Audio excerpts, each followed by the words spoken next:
शिवाय ओम नमः शिवाय हर हर भोले नमः शिवाय नमः शिवाय ओम नमः शिवाय हर हर भोले नमः शिवाय ओम नमः शिवाय ओम नमः शिवाय हर हर भोले नमः शिवाय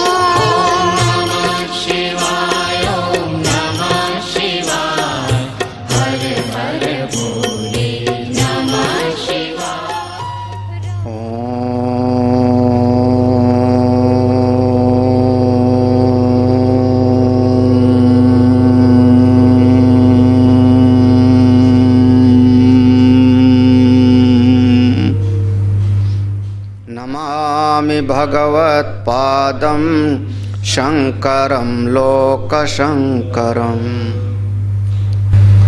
परम श्रद्धेय स्वामी जी, सभी संतजन, आत्मस्वरूप भक्तजन, यमराज और नचिकेता के बीच में जो यह चिंतन है, यमराज उस तत्व का अनुभव किए हुए हैं, तत्ववेत्ता हैं, ब्रह्मनिष्ठ हैं। नचिकेता साधक है। जो साधक होता है वो आचार्य के अनुभव के साथ अपने अनुभव को जोड़ना चाहता है। हमारे सामने दो ही प्रमाण हैं मुख्य रूप से, एक हमारी श्रुति और दूसरे आचार्य। श्रुति भगवती का जो तात्पर्य है वह, आचार्य की जो अनुभूति है वह, और स्वयं का अनुभव, जब तीनों एक हो जाता है तब समझना कि साधक सिद्ध हुआ। समस्या होती है कि श्रुति का तात्पर्य क्या है, श्रुति भगवती क्या कहना चाह रही हैं। इसी बात पर तमाम शास्त्रार्थ होते हैं, मतांतर होता है, भेद हो जाते हैं। बाकी जितने भी साधक होते हैं उनको अपने अपने आचार्य का अनुभव सही लगता है। इसीलिए मुख्य प्रमाण हमारे लिए श्रुति होती है। अनेक ऐसे भी आचार्य हैं जो श्रुति को कभी पढ़े भी नहीं, समझे भी नहीं, फिर भी उनके पास तमाम साधकों का एक समाज होता है।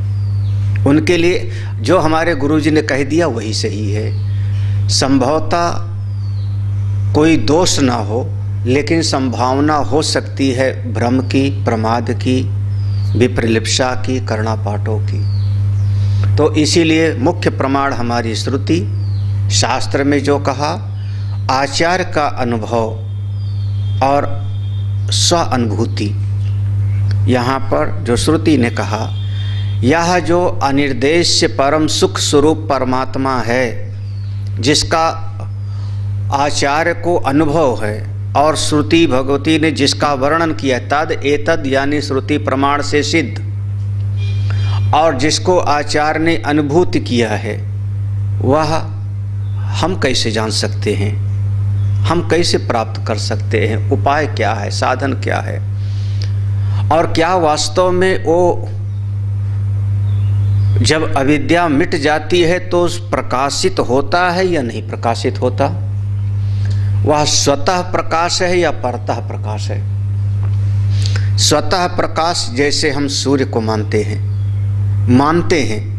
वास्तव में है नहीं। एक दृष्टांत के रूप में जैसे सूर्य है, स्वतः प्रकाश है, लेकिन जो घट आदि हैं, अनेक अनेक जो वस्तुएं हैं, वो स्वतः प्रकाश नहीं है, उसमें किसी और के प्रकाश से प्रकाशित होता है। हम लोग विज्ञान में पढ़े कि जैसे चंद्रमा है, वह चंद्रमा स्वतः प्रकाशवान नहीं है, बल्कि सूर्य की रोशनी को ही वह प्रतिबिंबित करके भेजता है, तो परतः प्रकाश है। तो दो भेद होता है, स्वतः प्रकाश या परतः प्रकाश। जो अपना आत्मस्वरूप है वह स्वतः प्रकाश है या परतः प्रकाश है। अगर परतः प्रकाश होगा तो एक दोष आ जाएगा, अनवस्था दोष। अनवस्था दोष इस तरीके से कि हमने इस तत्व को जिस चेतना शक्ति से जाना, तत्व प्रमेय बन गया, और उसको जिस चेतना शक्ति से आप जानोगे, फिर चित्त में होगा उस चेतन शक्ति को कैसे जाने, क्योंकि जो प्रमेय बन जाता है वह वस्तु प्रमाता से अलग होगी, वह जड़ वस्तु होगी, वह द्वैत में होगा, जो दृश्य बन जाएगा। तो वह तत्व कैसा है, उसको जानने के लिए कोई और तीसरे चीज की कल्पना करो, तो इसके प्रकाश से उसको जाना, तो फिर एक और दोष आ जाएगा, निरंतर कोई न कोई दोष आता रहेगा। अनवस्था दोष बहुत अच्छी तरह से यहाँ पर समझ। इसीलिए कहा जो अपना आत्मस्वरूप है कैसा है, स्वतः प्रकाश। बृहदारण्यक उपनिषद में एक प्रसंग है और भगवान भाष्यकार ने उसी के आधार पर एक श्लोक का वेदांत लिखा, एक श्लोकी वेदांत। उसको जैसे एक श्लोकी रामायण, आदो राम तपोवनादिगमनम, है ना, हत्वा, तो जैसे एक श्लोक में रामायण, एक श्लोक में और सबका सार समाया, ऐसे एक श्लोक में भगवान भाष्यकार ने वेदांत का सिद्धांत रखा। किम ज्योति, एक शिष्य आया आचार्य के पास, उसने कहा हमको तत्व का अनुभव करना है, उस परमात्मा स्वरूप को जानना है। आचार्य ने पूछा, अच्छा ये बताओ तुम किसके प्रकाश में कोई चीज देखते हो, किसके प्रकाश में? उसने कहा सूर्य के प्रकाश में, जैसे कि आम धारणा है सूर्य के प्रकाश में। आचार्य ने कहा अच्छा जब सूर्य नहीं होते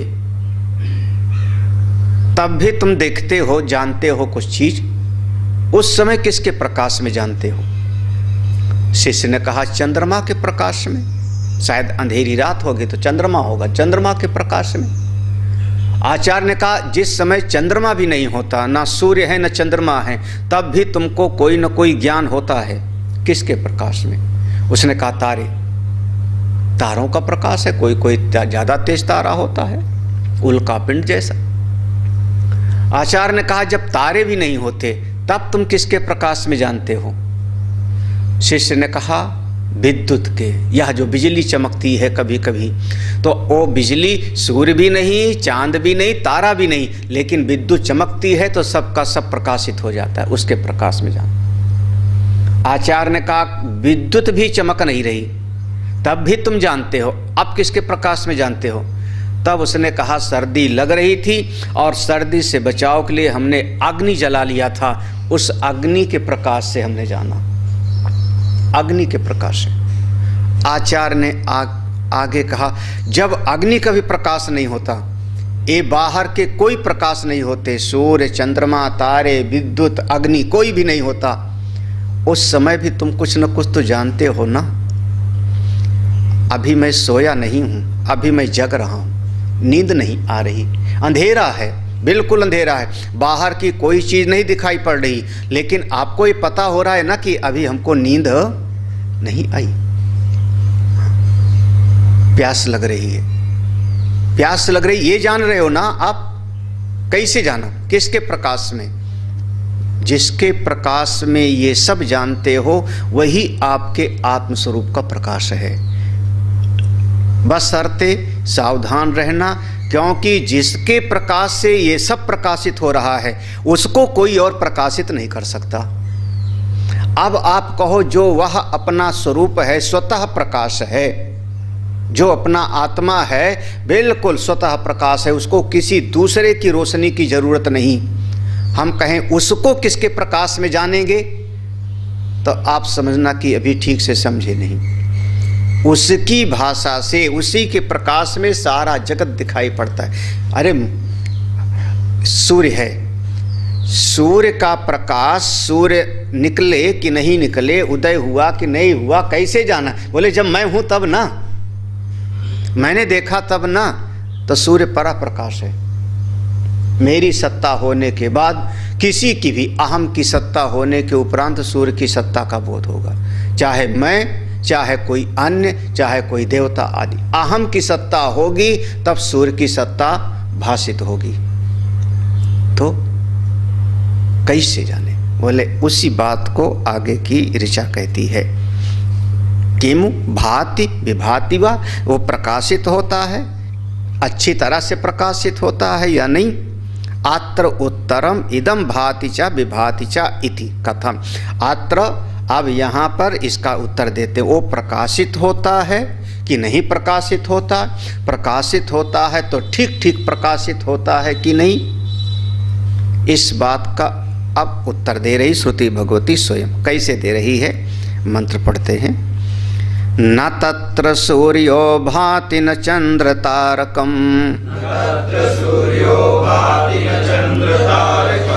नेमा विद्युतो भान्ति कुतोऽयमग्निः,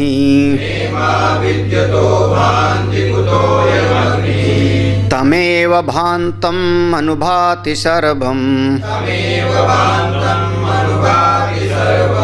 तस्य भासा सर्वमिदं विभाति।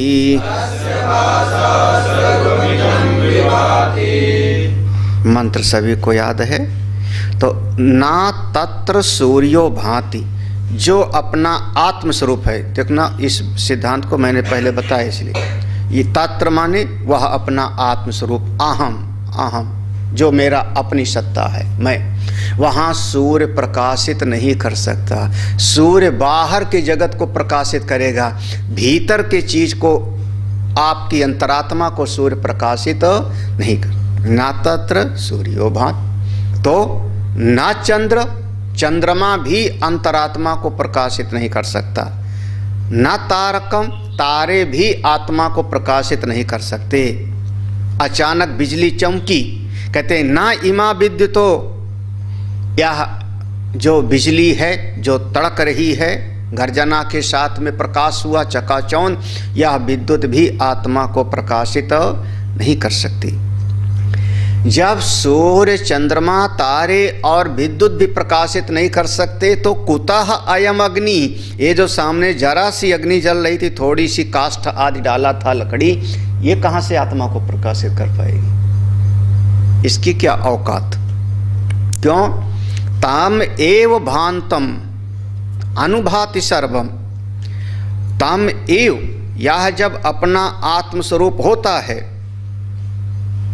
आप हैं, आप चेतन हैं, तभी यहाँ पर कई बार जो पढ़ते हैं ना, तो त्वमेव पढ़ते हैं, है ना? त्वमेव पढ़ते हैं ना, कौन कौन? अब ठीक कर लिया। अभी भी कहीं कहीं जो गलती कर देते, त्वमेव नहीं हो, त्वमेव माता च पिता त्वमेव, उसकी आदत पड़ी हुई है। तो ये जब मंत्र पढ़ते हैं तो त्वमेव भाति, वो गड़बड़ हो जाता है ना, गलती हो जाती है। तामेव, उसके प्रकाश में ही, तम एव, उस आत्मा के प्रकाशित होने पर, भांतम, वो आत्मा के होने पर ही सारा कुछ प्रकाशित होता है। हाँ, सारा कुछ, जितना कुछ भी है, सब कुछ उसी आत्मा के होने पर ही। मैं हूँ तो सूर्य को देखता हूँ, मैं हूँ तो चंद्रमा, तारे, विद्युत को देखा, मैं हूँ तो जंगल को देखा, पशु को देखा। सबकी सत्ता किसके ऊपर है? मेरे होने पर, मेरे होने पर। अरे और कुछ नहीं, अपनी आत्मा के तस्य भाषा, अपनी आत्मा के ही चेतना के प्रकाश में ही सर्वम इदम, ये सारा का सारा जगत प्रकाशित होता है। हाँ? तो अपनी आत्मा को बाहर की वस्तुओं से प्रकाशित नहीं किया जा सकता, वो अपनी सत्ता है, अपना होना है। कल जैसे इस सिद्धांत में हम लोगों ने लिया था ना, याद होगा कि अविद्या के मिटने पर कुछ और करना होगा कि नहीं, है ना? कोई और प्रमाण प्रमेय का व्यवहार करना पड़ेगा कि नहीं करना पड़ेगा, जैसे बाह्य जगत में होता है। तो ऐसा जैसे अभी इस समय अंधकार चला गया, अंधकार चला गया तो ये हमारी जो नेत्र की शक्ति है, जैसे तुम्हारे पास गई तो तुम बन गए प्रमेय, नेत्र मेरा बन गया प्रमाण, नेत्र प्रमाण बन गया, मैं बन गया परमात्मा, प्रमाता। तब बीच में देखा, हाँ इन्होंने ठीक से समझा। झटित एक झट में ही जब हमारा नेत्र इधर गया तो तुम प्रमेय बन गए मेरे लिए, उधर गया तो मेरे लिए प्रमेय ओ बन गए। मैं प्रमाता बन गया, ऐसे प्रति क्षण व्यवहार होता रहता है, क्षण क्षण निमिष निमिष में व्यवहार होता रहता है। जो अपना आत्म स्वरूप है, तो यहाँ पर जैसे प्रकाश हुआ, अंधकार मिट गया, उसके बाद भी प्रमाता प्रमेय प्रमाण का व्यवहार होगा। हमारा नेत्र इधर गया, अब ये बन गई वस्तु प्रमेय, मैं इसको जान गया ये कटोरी है। तो क्या ऐसे आत्मा में भी प्रमाता प्रमेय प्रमाण का व्यवहार करना पड़ेगा अविद्या के मिटने पर? तो कहते हैं नहीं, वहाँ पर नहीं होता। क्यों? क्योंकि वो स्वतः प्रकाश है, परतः प्रकाश नहीं। तस्य भाषा सर्वम इदम विभाति। देखो, जैसे एक दृष्टांत हम लोग कई बार देते हैं ना, वो दृष्टांत शास्त्र में कहा त्वम दशमो असि, तुम ही 10वां बालक हो। ये दृष्टांत सबने सुना है। तो जैसे अविद्या मिटी तो उसको बोध हो गया कि हाँ, क्या हूं मैं ही वह 10वां हूं, बोध हो गया। आचार्य ने बताया कि नहीं, कोई गायब नहीं है, तुम ही 10वें आदमी हो। उसको बोध हुआ।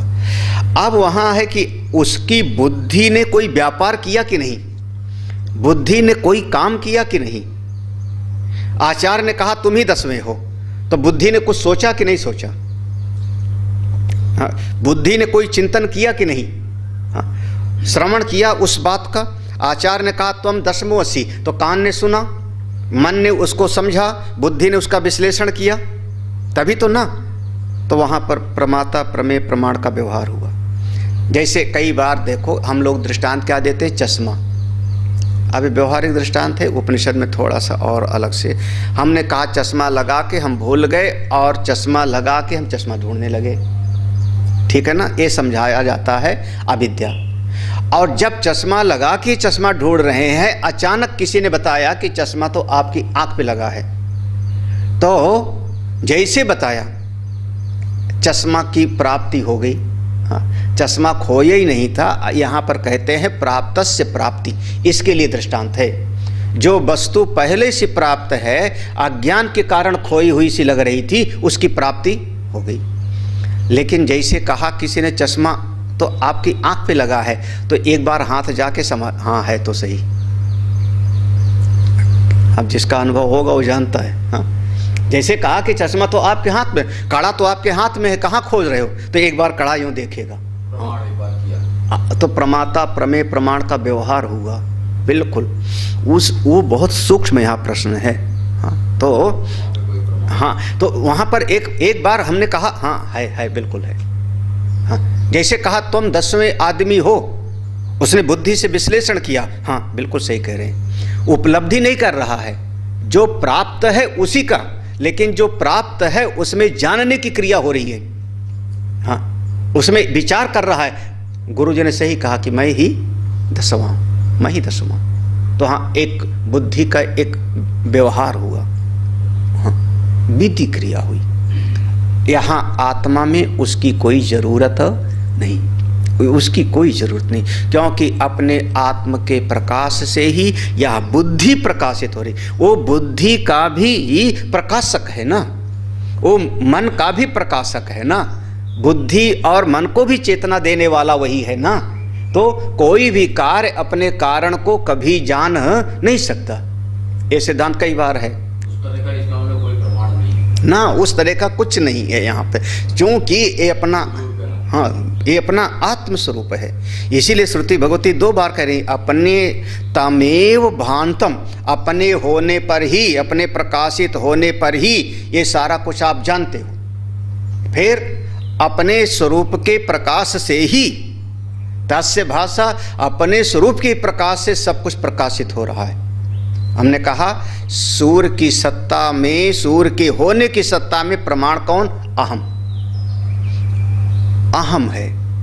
अब हम नहीं देख रहे हैं, दूसरा देख रहा है, वो उसका अहम है, तीसरे का, चौथे का, 10वें का, देवता का, असुर का, लेकिन सूर्य की सत्ता में प्रमाण कौन? अहम। किसी ने तो देखा, किसी ने तो देखा।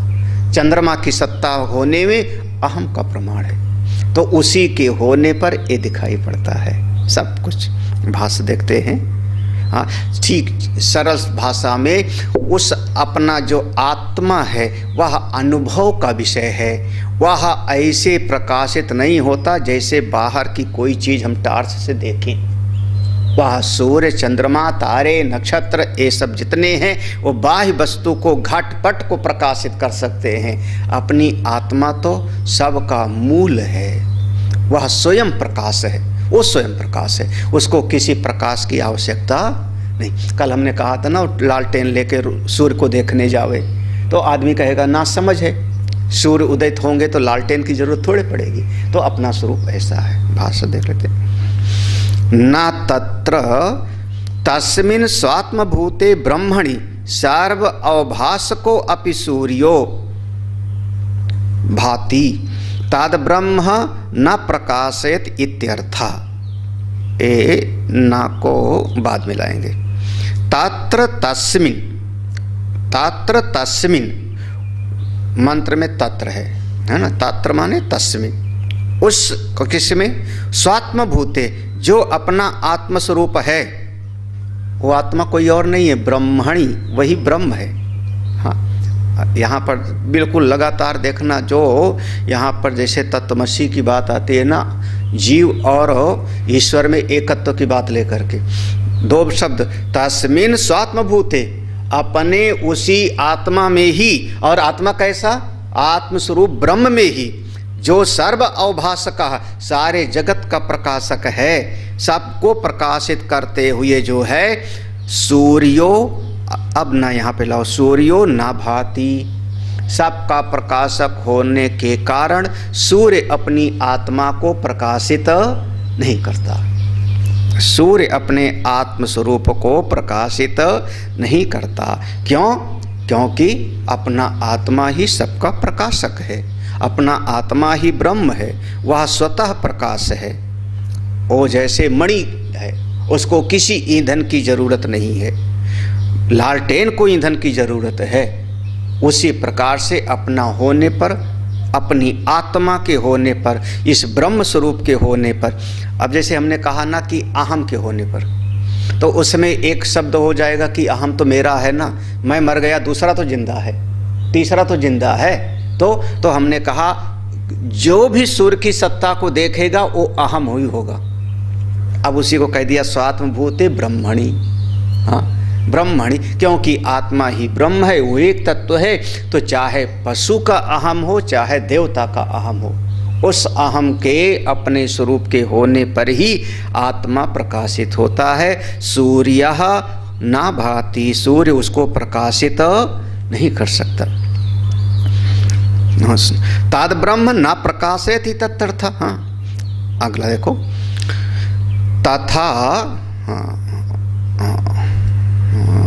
तथा न चंद्र तारकम नेमा विद्युतो भांति कुतो अयम अस्मद गोचरो अग्नि। तथा, और उसी प्रकार से अब सबको लगा लो, न चंद्र तारकम, चंद्रमा भी अपनी आत्मा को प्रकाशित नहीं कर सकते। फिर तारकम, तारे भी अपनी आत्मा को प्रकाशित नहीं कर सकते। ना इमा विद्युतो, ये विद्युत जो बिजली चमक रही, ये भी अपनी आत्मा को प्रकाशित नहीं कर सकते। तो सामने जो अग्नि को जला के बैठा था कि सर्दी न लगे, तो ऋषि कहते हैं कुतः अयम अस्मद गोचरः, ये जो सामने अग्नि दिखाई पड़ रही है, ये अग्नि क्या प्रकाशित करेगी? जब सारे जगत को प्रकाशित करने वाला सूर्य नहीं प्रकाशित कर सकता, क्योंकि सूर्य भी अपनी आत्मा के प्रकाशित होने पर ही प्रकाशित होता है। तो फिर को और ये सब क्या प्रकाशित करे? किम बहुना यद इदम आदित्यादिकम सर्वम भाति तमेव परमेश्वरम भांतम दीप्यमानम अनुभाति अनुदीप्यते।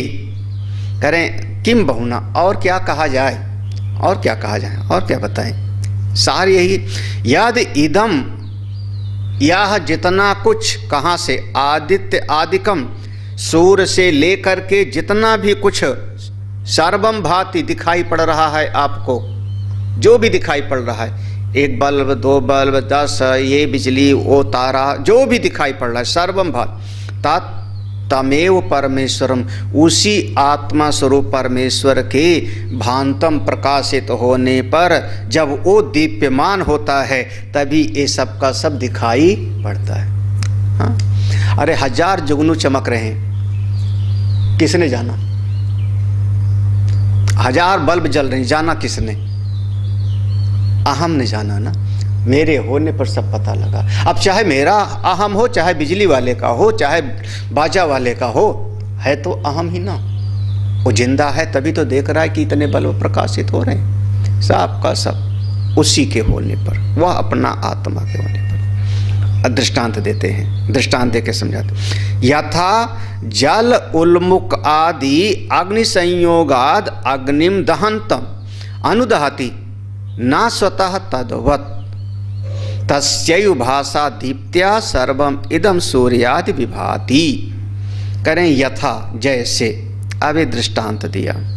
दृष्टांत क्या दिया कि जल उल्मुख आदि, पानी है, पानी ने किसी को जला दिया। उल्मुख, उल्मुख माने जो कहते हैं हम लोग लुकाठी। लुकाठी समझते हैं कि उल्मुख समझते हैं? जैसे उल्का पिंड, जलता हुआ कोई ग्रह गिरा तो कहते हैं उल्का पिंड। अब हम लोग गांव में लुकाठी बोलते थे। वो लिया ओ मसाल, मसाल तो समझे कि नहीं? नहीं समझे। पहले के ज़माने में बारात वगैरह में कैसे प्रकाश करते थे, जब वो गैस वैस नहीं था तो लकड़ी लेते थे, वो लकड़ी के ऊपर ढेर सारा वो लपेट देते थे कपड़ा वपड़ा और उसको तेल में खूब डुबो देते थे, उसको जलाते थे। तो उसका नाम क्या पड़ता था? मसाल। उर्दू शब्द है मसाल, हमारे यहाँ का, हिंदी संस्कृत का शब्द नहीं, उर्दू शब्द है ना। हाँ, लुकई, लुकाठी, यहाँ पर उसी को कह रहे हैं उल्मुख। उल्मुख और कारिकाकार उसको कहेंगे अलात। हाँ, उसमें लत्ता लगाया ना, ढेर सारा जो है कपड़े लगा दिया, फिर उसको जलाया तो ऐसे दिखाया, और उसको कभी कभी यूँ घुमा दिया तो गोल गोल सा दिखने लगता है। तो वो उसमें जो जलाने की शक्ति है, जैसे पानी ने जलाया किसी को, या उस लकड़ी का उल्मुख, उस लकड़ी ने किसी को जलाया, वो कैसे? अग्नि संयोगात, अग्नि के संयोग के कारण। कोई कहता है पानी ने जलाया, तो बात पानी ने नहीं जलाया, बल्कि पानी का अग्नि से संयोग हो गया था, जिसके कारण पानी गर्म हो गया। तो हमने हाथ डाला तो मेरा हाथ जल गया। तो जलाया किसने? हाथ। कहते हैं पानी ने जलाया, लेकिन असल में जलाने का काम किसने किया? अग्नि ने। हाँ, लकड़ी जब छू लिया, जल गया हाथ, जल गया हाथ। हमने कहा लकड़ी से जल गए। बोले लकड़ी का काम जलाना नहीं है, जलाए होंगे कैसे? उसमें अग्नि थी, वो अंगार हो गया था, उसके बगैर ये हो। तो उसी प्रकार से जैसे जल और काष्ठ स्वतः वो जलाता नहीं है, किसी न किसी के संयोग के कारण, उसी प्रकार से यह जो अपना आत्मस्वरूप है, उसी के प्रकाश से ये सब काम करते हैं। इनमें सब में कोई ये सब स्वतः प्रकाश नहीं। सीधा सीधा जैसे जल में वह जलाने का गुण नहीं है, ऐसे ये जितने दिखाई पड़ रहे हैं ये सब स्वतः प्रकाश नहीं है, ये सब परतः प्रकाश है। किसी के होने पर ये प्रकाशित होते हैं। सूर्य, चंद्रमा, तारे, विद्युत, अग्नि इत्यादि सब जड़ चेतन पूरा का पूरा केवल अपना एक आत्मा ही स्वतः प्रकाश है। हाँ, इसी बात को करें। तस्यैव भाषा दीप्त्या सर्वम इदम सूर्याद विभाति। तस्य एव भाषा, जब अपना स्वरूप होता है, दीप्त्या जब वो प्रकाशित होता है, तो सर्वम इदम सूर्यादि, ये सूर्य आदि जितना कुछ है उसी के प्रकाश में प्रकाशित होता है, अपनी आत्मा के प्रकाश से प्रकाशित है। यत एव तदेव ब्रह्म भाति च विभाति च। यहाँ पर एक तरीके से इसका जो है वो उपसंहार कर रहे हैं। यत एव, क्योंकि ऐसा है, इस प्रकार से होने पर, तदेव ब्रह्म, वह जो ब्रह्म है, भाति च प्रकाशित होता है, विभाति च बहुत अच्छी तरह से अनुभव में आता है। दोनों बातें हैं। अगर कोई समझना चाहे तो अपना आत्मा प्रकाशित होता है, बहुत अच्छी तरह से अनुभव में आता है, बिल्कुल अच्छी तरह से अनुभव आता है। अब आगे इस पूरे प्रसंग का निष्कर्ष निकालते हैं। ये पंक्ति एक तरीके से सिद्धांत रूप में है, ये पंक्ति सिद्धांत रूप में है। कार्यगतेन विविधेन भाषा तस्य ब्रह्मणो भारूपत्वं सतो अवगम्यते, ये सिद्धांत रूप में है। इसके बाद इसका आगे थोड़ा सा विस्तार करें। कार्यगतेन विविधेन, जितनी वस्तुएं कार्य रूप में पैदा होती हैं, नाम रूप जिसकी उत्पत्ति हुई वो सब कार्य है। जो जो पैदा हुआ वो सब कार्य है ना। जो जो उत्पत्ति हुई, जिसकी उत्पत्ति हुई वो सब कार्य, उसका एक कोई ना कोई कारण। विविधेन, पशु है, देवता है, दैत्य है, पेड़ है, घर है, ईंट पत्थर है। विविधेन माने नाना नाम रूप, जो भी उत्पन्न होता है सब का सब। अब इस सिद्धांत को ले जाओ तो अगर कोई देवता का जन्म हुआ तो वो भी कार्य की श्रेणी में आएगा। हम भी अगर यह शरीर को अपना मानता हूँ, शरीर ही मैं हूँ, तो शरीर कार्य है, शरीर कार्य उत्पन्न हुआ है। तो जो भी वस्तु उत्पन्न होती है, कार्यगतेन विविधेन, जिस जिस वस्तु की उत्पत्ति होती है विविध प्रकार से, वो सब का सब भाषा तस्य ब्रह्मणा, उसी ब्रह्म के प्रकाश से, उसी आत्मा के प्रकाश से ही भारूपत्वं स्वतः अवगम्यते, वो फिर उसी के प्रकाश से वो प्रकाशमय दिखाई पड़ता है, वो चेतनमय दिखाई पड़ता है। अब समझिए इसको, जैसे कह दें कि वो बिल्ली दौड़ रही है, बिल्ली दौड़ रही तो बिल्ली कौन सी हो गई? शरीर उसका कार्य है, उसका शरीर कार्य हुआ, उत्पन्न हुआ। तो जो कार्य बन के उत्पन्न हुआ वो जड़ है। किसकी शक्ति से दौड़ रही है? जिसकी शक्ति से वो दौड़ रही है वह आत्मा है, यही ना। वह कबूतर देख रहा है तो कबूतर का शरीर क्या हो गया? कार्य है, नाम रूप है, वो जड़ हो गया। जिसकी शक्ति से देख रहा है वो कौन हो गया? तस्य ब्रह्मणः भारूपत्वम, उसी आत्मा के प्रकाश में वो देख रहा है। यही बात आपको बार बार समझना है। हाँ, फिर आगे देखो, अब इसको दो व्यतिरेक करते हैं। ना ही स्वतो अविद्यमानम भासनम अन्यस्य कर्तुम शक्यम। ना ही स्वतो अविद्यमानम, जिसके अपने भीतर प्रकाश नहीं, अविद्यमानम नहीं, जिसके अपने भीतर ही भासनम अविद्यमानम, प्रकाश की ही शक्ति नहीं है, जो स्वयं जड़ है, जो स्वयं जड़ है, अन्यस्य कर्तुम न शक्यम, वो किसी और को प्रकाशित कैसे करेगा? यानी जो चीज जड़ है, जड़ वस्तु किसी और को प्रकाशित कैसे करेगा? या कह दो कि या कुर्सी है तो कुर्सी मेज को कैसे प्रकाशित कर सकती? कुर्सी भी जड़ है और मेज भी जड़ है, यही ना। तो जड़ वस्तु जड़ को कैसे प्रकाशित करेगी? और जो जो चीज उत्पन्न हुई वो सब कैसी हो गई? जड़ हो गई, कार्य है। तो जो उत्पन्न हुआ कार्य है, नाम रूप वाला है, वो जड़ है, तो उसमें अपना प्रकाश होता नहीं, तो वो दूसरे को कैसे प्रकाशित करेगा? ये शरीर भी उत्पन्न हुआ तो शरीर भी जड़ है, इसमें ये अपना इसका प्रकाश नहीं है, तो ये किसी को प्रकाशित कैसे कर सकता है? और जो जो कार्य के रूप में उत्पन्न हुआ उसमें ऐसा लगता है कि किसी को जानता है, किसी को देखता है, वो उसी के प्रकाश में देखता है, उसी के प्रकाश में देख रहा है। फिर से दृष्टांत देते हैं, देखो अब इसको अपना प्रसिद्ध दृष्टांत घड़े का लिया है ना। घट घटादीनाम अन्य अवभासकत्व अदर्शनात् भासन रूपाणाम चा आदित्यानाम तद दर्शनात्। हाँ देखो, घटादि नाम, हमने वही मेज को कुर्सी को कहा, कुर्सी जड़ है तो मेज भी जड़ है, तो कुर्सी मेज को जानती नहीं, मेज कुर्सी को भी नहीं जानती। तो घटादि नाम, ऐसे घट आदि, घड़ा कपड़े को नहीं जानता, कपड़ा घड़े को नहीं जानता, जितनी भी चीज अन्य अवभासकत्व अदर्शनात् घट आदि किसी और को प्रकाशित करें ये कभी दिखाई ही नहीं पड़ता।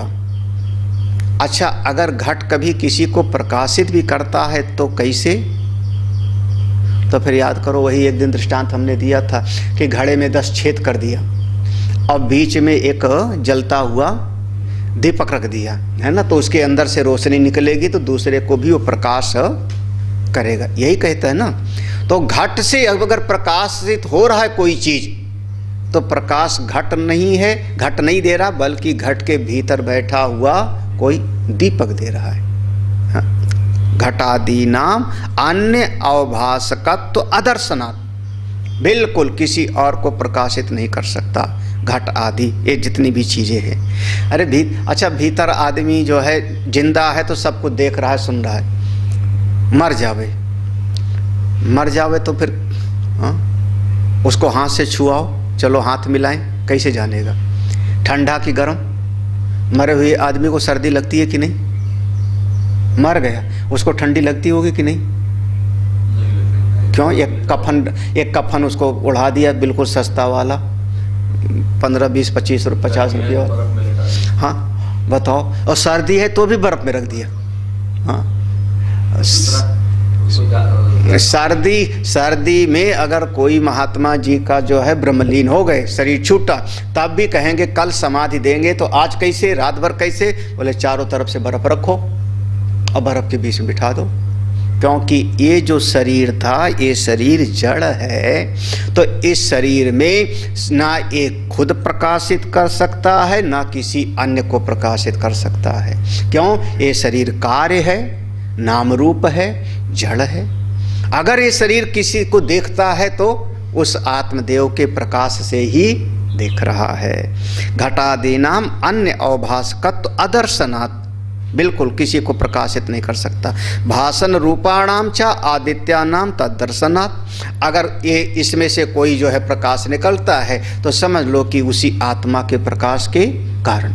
जैसे इस जगत में आदित्यानाम, जब भी हम कहीं पर देखते हैं तो सूर्य आदि का किसी न किसी का प्रकाश होगा। इत श्रीमद् परमहंस परिव्राजकाचार्य गोविंद भगवत पूज्य पाद शिष्य श्रीमद् आचार्य श्री शंकर भगवता कृतो काठकोपनिषद भाष्ये द्वितीय अध्याये द्वितीय वल्ली भाष्यम समाप्तम। यहाँ पर द्वितीय वल्ली पूर्ण होती है। अब इसके बाद इस कठोपनिषद का जो अंतिम प्रसंग है, अंतिम वल्ली, दूसरे अध्याय की तृतीय वल्ली, इसका प्रारंभ करते हैं। तो हम लोग थोड़ा सा एक पंक्ति कुछ देख लेते। तूल अवधारणेन एव मूल अवधारणम वृक्षस्य क्रियते लोके यथा एव संसार कार्य वृक्ष अवधारणेन तन्मूलस्य ब्रह्मणा स्वरूप अवधिधारयिषेयं षष्ठी वल्ली आरभ्यते। तूल अवधारणेन एव मूल अवधारणम। एक देखो,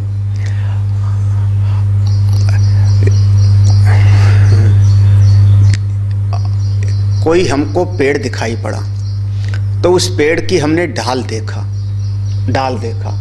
उसकी पत्तियों को देखा, उसके फूल का मिलान किया, तो उसके फूल, उसके फल, वो पेड़ की डाल, उसके सब चीज़ों को विचार करते करते अगर हम देखें तो हम समझ जाएंगे इस पेड़ में बीज किसका था। बीज दिखाई नहीं पड़ रहा है। जब पेड़ दिख रहा है तो उस समय बीज नहीं दिख रहा है कि दिख रहा है? हाँ, वो जब पेड़ आपको दिख रहा है तो उस समय तो बीज नष्ट हो गया, उसका जो बोया था। अब जो फल लगेगा तो अलग है, लेकिन जो बीज पहले बोया गया था वो सड़ गया, उसमें से अंकुर निकला, अब उसमें तना निकल आया। तो अब हमको बीज को समझना है कि वह बीज किसका था, किस चीज़ का बीज था। तो हम कैसे उसका अवधारण करेंगे? उसकी डाल को देखेंगे, उसकी पत्ती को देखेंगे, यही ना, उसके फूल को देखेंगे, और उसके फूल को देख के हम अनुमान करेंगे कि इसका बीज ऐसे ही रहा होगा। इसका नाम है तूल अवधारणेन एव मूल अवधारणम। तूल अवधारणेन, शाखाओं का चिंतन करते करते उसकी जड़ का, उसके मूल का हम चिंतन कर लेते हैं, समझ जाते हैं। बात देखो, थोड़ा सा एक पंक्ति हम पढ़ते हैं वही। सालमल्यादि तूल दर्शनेन अदृष्टम अपि वृक्ष मूलम यथा अस्ति इत्योधार्यते तद्वद दृष्टस्य ब्रह्मणो अवधारणाय प्रक्रमते इत्याह। हमारे लान में जो है एक घास बहुत उगती है, मोथा, भादा, भादा बोलते हैं कि मोथा, क्या बोलते हैं चढ़रा में? मोथा या भादा? भादा बोलते हैं ना। इसका बीज कैसे होता है? अगर इसकी पत्तियां दिख रही हैं तो हम समझ लेते हैं कि इसका बीज अंदर होगा। कितनी गहरी जड़ होगी उसकी? अब देखो, सबका जड़ मूल। अब दूसरी बात समझना, जैसे पेड़ को देख करके हम समझ लेते हैं कि इसकी जड़ कितनी होगी, कहां पर होगी। नहीं समझ आ रहा है? पपीते का पेड़ देखा, डाल का, उसके पपीते की पत्तियों को देखा, हम कल्पना कर लेते हैं कि इसकी जड़ कितनी गई होगी। ठीक है ना? हम आम का पेड़ देखे, ये आम की पत्ती है, आम की डाली है, तो इसकी जड़ और ज़्यादा गहरी गई होगी कि नहीं? पपीते से उसकी गहरी जड़ थोड़ा ज़्यादा होगी। समझ आ रहा है कि नहीं? नहीं समझ आ रहा? अरे, पेड़ को शाखा आदि का देखते हुए आप उसकी जड़ कितनी गई होगी इसका भी अवधारण कर सकते हो, बिल्कुल समझ सकते हो। और कई पेड़ ऐसे होते हैं जिसके सबके हजारों जड़ें होती हैं, लाखों की संख्या में, पतली पतली पतली पतली पतली, बीच में एक उसकी खास जड़ होती है। पेड़ के बीच में नीचे की तरफ सीधी एक खास जड़ होती है, जो ये हमारे लोग जो है उसका क्या करते हैं, बोनसाइन करते हैं ना, गमले में लगाने वाला, उसके वो बीच वाली जड़ को काट देते हैं बस। और जो हजारों लाखों पतली पतली शाखाएं और ज्यों का त्यों रहती है, वो गमले में से, खेत में से निकाला, बीच वाली जड़ को काट दिया, उसमें थोड़ा सा लगा दिया चूना ऊना, जिससे जो है कुछ और न लगे, और हजारों जड़ें हैं उसकी, और उसको गमले में रख दिया। तो बीच वाली जड़ कट गई तो अब उतना बड़ा नहीं होता, गमले में ही हम उसमें संतरा उगा सकते हैं, गमले में आम लगा सकते हैं, गमले में आप बरगद और पीपल लगा सकते हो। देखा है गमले में बरगद? नहीं देखा? कहाँ देखा है? गमले में बरगद देखा है? नहीं देखा? और गमले में जो बरगद और पीपल लगा होता है, जब हम यहाँ हरिद्वार ले गए गमला, तो उसकी कोई कदर नहीं होती थी। हम यहाँ से ट्रक में लाद के ले गए थे, एक बरगद, एक पीपल और एक पाकर, सब गमले में, गौरा बाग में था, वहाँ से ले गए थे। तो ऐसे पड़ा रहता था। तो एक कोई वहाँ पर बगीचे वाला आया जो फूल पौधे बेचता है, पेड़ पौधे। जब वो आया तो उसने उसको ऐसे गिरा हुआ लुढ़का हुआ देखा, तो उसने कहा, स्वामी जी इसको देख के लगता है कि करीब 7-8 साल पुराना पेड़ होगा। हमने कहा हाँ, ये लखनऊ में लगा था, हम उठा लाए वहाँ से। तो बोले इसको ध्यान रखो। हमने कहा अगर तुम्हारे यहाँ ये बेचने का होवे तो कितने में बिकेगा? तो आज के जो है 15 साल पहले हो। उसने कहा स्वामी जी हमारे यहाँ तो जितने साल का पेड़ होता है उतने 100 रुपये में हम लोग देते हैं। करीब इस समय इस पेड़ की कीमत 1000 रुपये है, ऐसे बोला उसने। छोटा सा गमले का पेड़। उसके बाद फिर उसकी बड़ी सेवा, वो विनोद था एक लड़का, वहाँ पर खूब सेवा करने लगा, रोज़ फिर गमला ठीक कर रहा, पानी डोरी डाल। अभी वो बरगद का पेड़ है, ध्यान दिया कि नहीं? अभी हरिद्वार में बरगद का पेड़, पाकर का पेड़, अब उसका हो गया कितने साल? करीब 25 साल हो रहा है, अभी भी है वो। तो अब एक बरगद का पेड़ इतना बड़ा होता है कि उसकी शाखाएं जो है तमाम तरफ फैल सकती हैं, लेकिन अब वो गमले में लगा हुआ है। क्यों? तो हमने समझ लिया कि ये जो बरगद का पेड़ गमले में है तो इसकी शाखा है बरगद का, पत्ते हैं बरगद का, सब कुछ दिख रहा है बरगद का, है गमले में। इसका मतलब इसकी मुख्य जड़ कटी हुई है। यही ना बोनसाइन किया।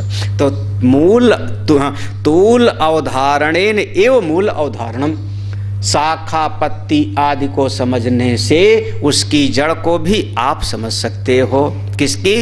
वृक्षस्य क्रियते लोके, जैसे इस लोक में पेड़ के बारे में, वृक्ष के बारे में आप समझ सकते हो उसकी डाल शाखा को देख करके।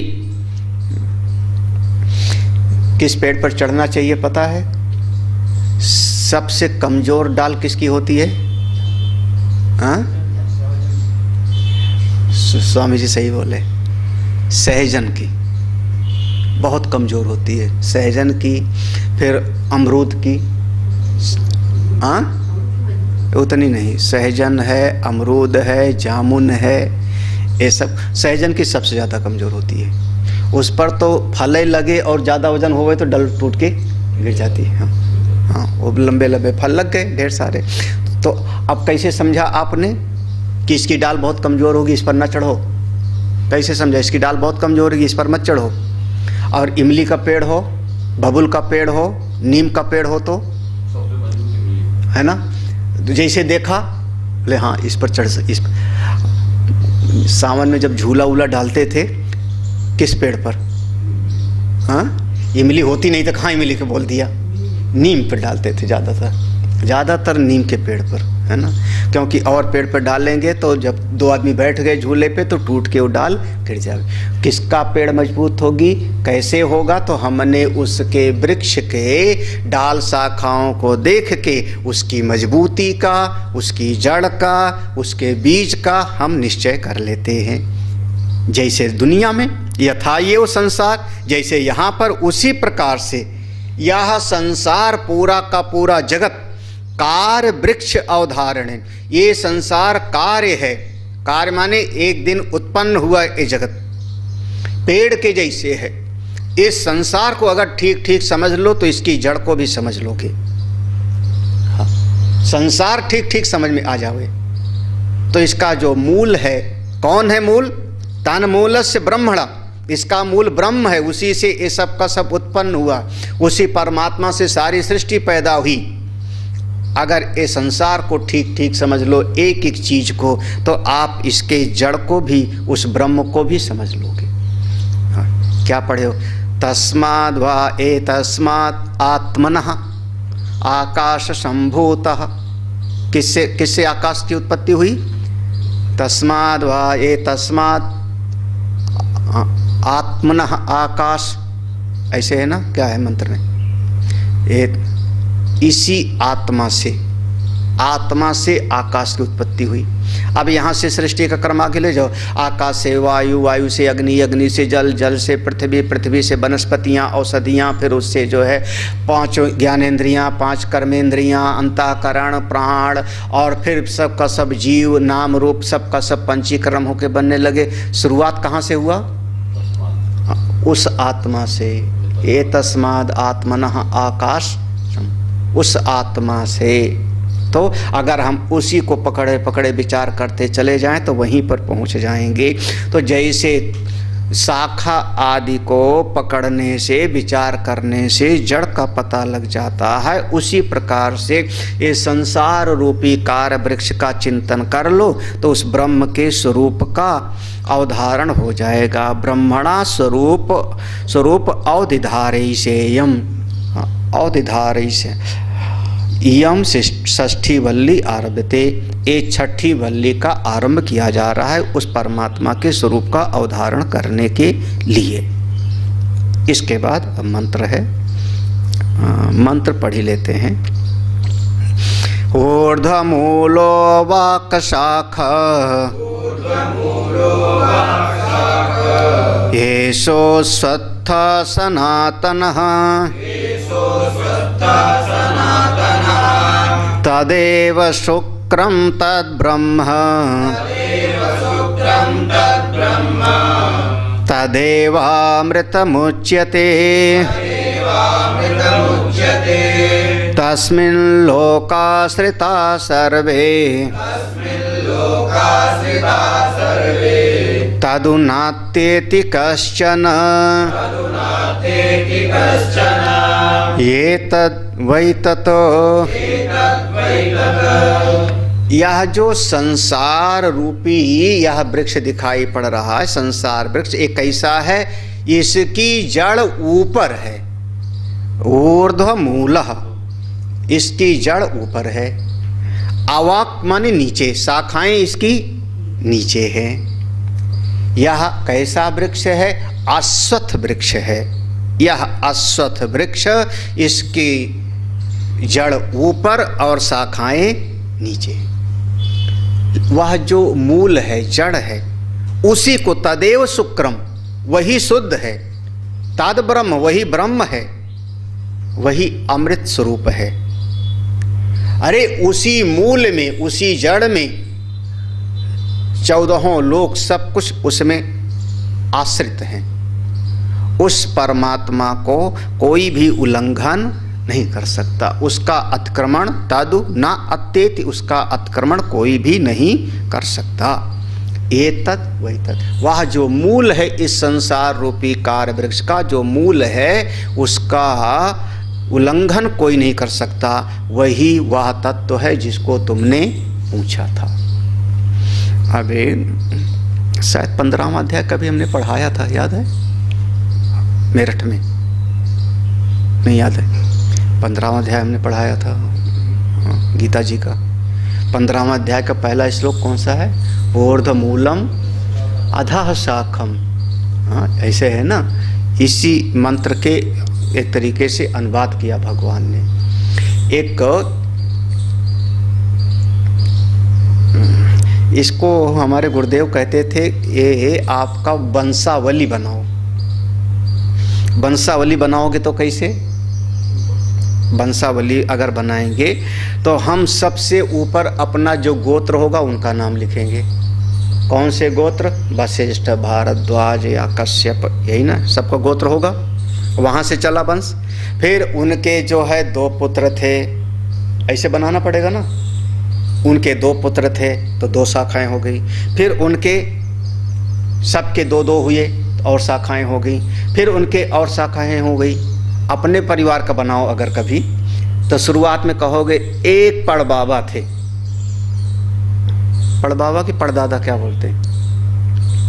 हमारे पिताजी के पिताजी और उनके पिताजी एक थे। फिर उनके 4 बच्चे हुए, हमारे 4 बाबा हुए। एक पड़ बाबा थे, उनके 4 बच्चे हुए, 4 बाबा हुए तो 4 हो गए, है ना। फिर चारों के 3-3 बच्चे हुए। शाखाएं कैसी बढ़ रही, अब बढ़ती जा रही ना। फिर उनके सब परिवार बढ़ा तो और कैसे हो गए? बोले सबके 2-2 बच्चे हो गए, 2-2 कन्याएं हो गई। तो शाखाएं जो बढ़ रही नीचे की तरफ आ रही हैं और मूल कहाँ है? ऊपर। ठीक है ना, समझ आया कि नहीं? इससे ज़्यादा आसान और कुछ नहीं समझने का। हाँ, शाखाएं नीचे बढ़ती जा रहे हैं। और कई बार गांव को अगर पता करो, जो पुराने गांव है, तो उसमें ये कई आदमी आए होंगे, कोई ना कोई कहीं से एक घर बनाया होगा। फिर उनकी शाखाएं बढ़ती गई, 25 घर हो गया, 30 घर हो गया, 50 घर हो गया। फिर आपस में लड़ाई झगड़ा भी होने लगता है, तू मैं भी होता है, बंटवारा भी होता जाता है, सब बढ़ता गया। लेकिन पूरे सब का मूल कौन? बोले एक आए थे यहाँ पर, है ना। तो वैसे ही जो मूल है इस संसार रूपी कार्य वृक्ष का, वह श्रेष्ठ है, वह ब्रह्म है। और ये संसार जो कार्य वृक्ष है, यह जो है नीचे की तरफ है, इसका अवधारण करें। ये थोड़ा सा बढ़िया इस मंत्र है। भाष्यकार इसमें जो है थोड़ा अपने भाव में इस कार्य वृक्ष की जो है टीका करते हैं। बहुत बढ़िया है। और पूरा करीब जो है 1-2 पेज के बाद में ही पूर्ण विराम होगा। हम लोग शाम को पढ़ेंगे तो उसका लगभग तुम लोगों के ग्रंथ में 1 पेज के बाद पूर्ण विराम होगा। इसके बाद में पूर्ण विराम ही नहीं होगा 1 पेज में, तो 1.5 पेज में तो हाँ, 3रे पेज में पूर्ण विराम है ना। इतना लंबा है, एक ही पंक्ति है पूरी। तो ये है संसार का कार्य वृक्ष। तो हम लोग शाम को पढ़ते हैं। ओम पूर्णमद पूर्णमिदं पूर्णात् पूर्णमुदच्यते पूर्णस्य पूर्णमादाय पूर्णमेवावशिष्यते। ओम शांति शांति शांति। हरि ओम। श्री गुरुभ्यो नमः।